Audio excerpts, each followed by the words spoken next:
آج میں آپ لوگوں کو روزے اور صحت کے متعلق کچھ باتیں کرنا چاہتا ہوں۔ جیسا کہ آپ جانتے ہیں روزہ جو ہے قرآن میں لکھا ہوا ہے کہ ہم نے روزے تمہارے پر فرض کیے جیسے کہ تم سے پہلے کے قوموں میں فرض کیا گیا تھا۔ یعنی یہ حضرت آدم کے زمانے سے روزہ ہم رکھتے آ رہے ہیں اور تقریباً ہر دھرم ہر مذہب کے ماننے والے کسی نہ کسی فارم میں روزہ یا ورت رکھتے ہیں۔ لیکن جب روزہ رہنا شروع کرتے ہیں تو جو لوگ بیمار ہیں ان کے لیے ذرا چیلنجز ہوتے ہیں یا وہ سوچتے ہیں، خاص کر کے آج کل جو بیماریاں کامن ہیں جیسے ڈائبٹیز ہے، بلڈ پریشر ہے یا ہارٹ کی بیماری ہے، ان مریضوں کے لیے دشواریاں ہو سکتی ہیں۔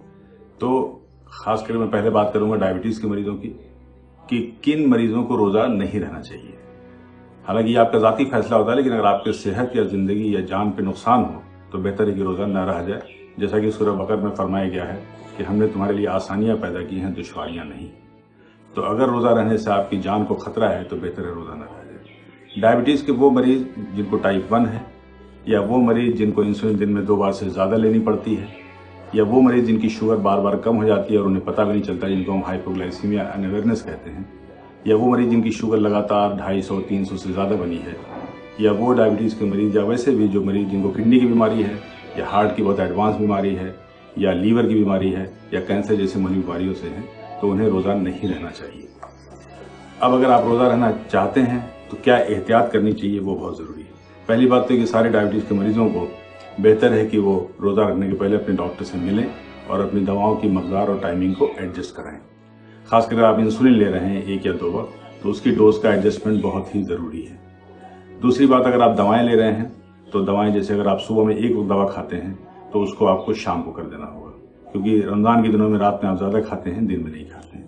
یا اگر آپ 2 وقت دوائیں لے رہے ہیں تو اکثر ہم لوگ صبح کی دواؤں کو ڈوز کو کم کر دیتے ہیں اور شام کی دواؤں کی ڈوز کو اسی کو کنٹینیو کرتے ہیں۔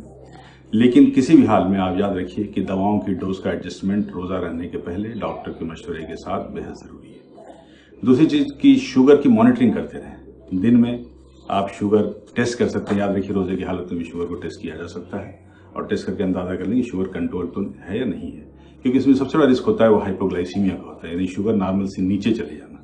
تو اگر روزہ رہنے کے دوران آپ کو چکر آتا ہے، پسینہ آتا ہے، بہت دھڑکن ہوتی ہے یا بہت شدید کمزوری محسوس ہوتی ہے تو ہو سکتا ہے کہ آپ کو ہائپوگلائسیمیا ہو رہا ہے۔ اور اگر ایسی حالت میں اگر آپ شوگر چیک کرتے ہیں اور شوگر 70 ملی گرام % سے نیچے آتی ہے تو بہتر ہے کہ روزہ آپ توڑ دیں، بند کر دیں، ختم کر دیں۔ یا اگر آپ کی شوگر 300 سے زیادہ آتی ہے تب بھی بہتر ہے کہ روزے کو ڈسکنٹینیو کر دیا جائے۔ تو یہ تو میں بتا رہا تھا آپ کو اس کے ہائپوگلائسیمیا وغیرہ کے مینجمنٹ کے بارے میں، اور اس کے بعد سے کوئی بھی میٹھی چیزیں آپ کھا سکتے ہیں۔ دوسرا اکثر یہ سوال کیا جاتا ہے کہ غذا کے بارے میں کہ ہمیں غذا کیا لینا چاہیے۔ تو یاد رکھیے سحری پہلی بات کہ آپ لیٹ ٹائم میں کریں، یعنی کہ فجر کے ذرا سا پہلے جو ہوتا ہے اس وقت کریں، کہ اگر آپ بہت پہلے سحری کر لیں گے تو ہو سکتا ہے کہ دن میں آپ کو ہائپوگلائسیمیا ہو جائے۔ اور اگر اذان آپ نہیں بھی سنتے ہیں تو اس بات کو یاد رکھیے کہ مسجدوں میں اذان اس وقت نہیں ہو رہی ہے تو یہ ہائی ٹیک دور ہے، آپ کے پاس الارم کلاک ہوتی ہے، موبائل ہے، تو آپ الارم لگائیں، وقت پر اٹھیں اور سحری کو کریں۔ جہاں تک غذا کا سوال ہے تو اس میں ہائی فائبر ڈائٹ لیجیے۔ فروٹس جیسے کہ سیب ہے، پپیتا ہے، ناسپاتی ہے یا اورنج ہے، یہ لے سکتے ہیں آپ۔ ہری سبزیاں جو چاہیں لے سکتے ہیں۔ ہائی فائبر ڈائٹ کہنے مطلب کہ جو ہے، دلیا ہے، ان سب چیزوں کی بنی ہوئی چیزیں آپ لے سکتے ہیں۔ ہاں، چکنی چیزوں کا پرہیز کریں، جیسے پراٹھا، سموسا، پکوڑی، سب جہاں تک ہو سکے اس سے اوائڈ کریں، کیونکہ اگر آپ میٹھی چیزیں کھاتے ہیں، شکر سے بنی ہوئی چیزیں کھاتے ہیں اور فیٹی چیزیں کھاتے ہیں تو دن میں آپ کو پیاس زیادہ لگے گی اور ڈی ہائیڈریشن کا بھی خطرہ ہوگا۔ پانی کا خاص کر کے آپ استعمال کریں، 3 لیٹر پانی بہت ضروری ہے، چونکہ آج کل گرمی کا دن ہے، دن میں ڈی ہائیڈریشن ہو سکتا ہے، تو سحری کے اوقات میں پانی بھی پورا پئیں اور افطار کے بعد بھی۔ اکثر ڈائبٹیز کے مریض مجھ سے سوال کرتے ہیں کہ کیا روزہ کھولنے کے لیے کھجور لے سکتے ہیں؟ جی ہاں، آپ 1 کھجور سے روزہ کھول سکتے ہیں۔ یاد رکھیے کھجور چاہے 1 لیں یا 10، سنت تو ہے ہی، تو 1 کھجور سے بھی روزہ کھولا جا سکتا ہے، اسے آپ کھا سکتے ہیں۔ لیکن جو عام دنوں میں آپ پرہیز کر رہے ہوتے ہیں اس پرہیز کو کنٹینیو کریں، اسی پرہیز کو جاری رکھیں، تاکہ آپ کی شوگر بھی کنٹرول ہے اور آپ کی عبادت بھی پوری ہو جائے۔ دوسرا جو اکثر ایک بات ہوتی ہے کہ روزے میں اکثر لوگ کہتے ہیں کہ زیادہ کھانے لگتے ہیں۔ یقین مانیے کہ جو عام دنوں میں آپ کھا رہے تھے اس سے کم بھی کھاتے ہیں تو بہتر ہے آپ کی صحت کے لیے، اور یہ ایک اچھا موقع ہے جس میں آپ اپنی صحت بہتر کر بھی سکتے ہیں۔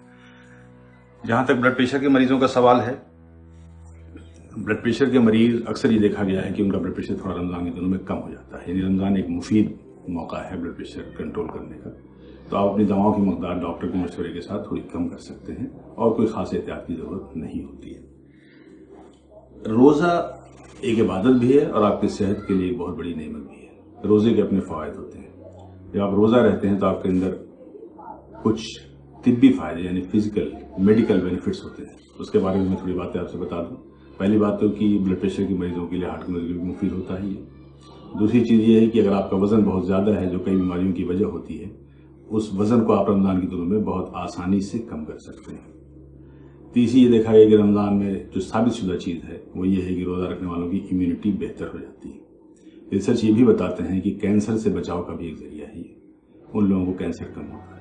اور سب سے اہم بات یہ میں بتا دوں آپ سے کہ جو لوگ زندگی میں کم مقدار کم کھانے کا استعمال کرتے ہیں یا روزہ رہتے ہیں، ان کی عمر، ان کی ایوریج لائف اسپین زیادہ دیکھی گئی ہے بمقابلے دوسروں کے.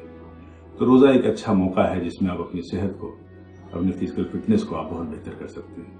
ایک بڑی بات یہ بھی ہوتی ہے کہ اس میں آپ کی ول پاور یعنی قوت ارادی بہت مضبوط ہو جاتی ہے. تو یہ وہ موقع ہے جس میں آپ اپنی ان عادتوں سے جیسے تمباکو نوشی ہے، سگریٹ ہے، ان سب سے نجات پا سکتے ہیں.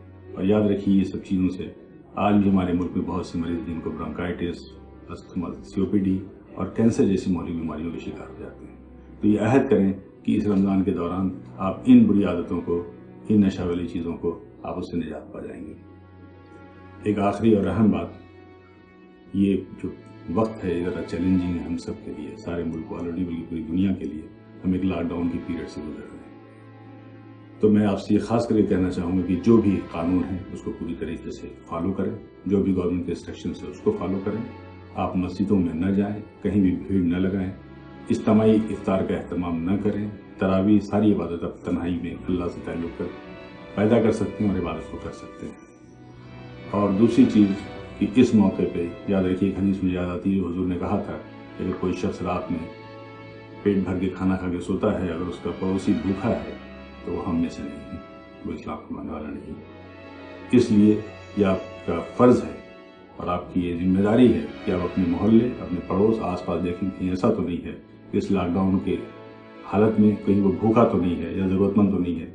بغیر کسی مذہب، ذات پات کی تکلیف کیے ہوئے سبھی لوگوں کے لیے آپ مددگار بنیں، ان کے کھانے کا انتظام کریں، ان کی جہاں تک ہو سکے مدد کریں. کیونکہ اس بات کو یاد رکھیے کہ charity is a part of our religion. انہی چند باتوں کے ساتھ میں آپ سے رخصت لیتا ہوں. آپ سب کو رمضان کی بہت بہت مبارکباد.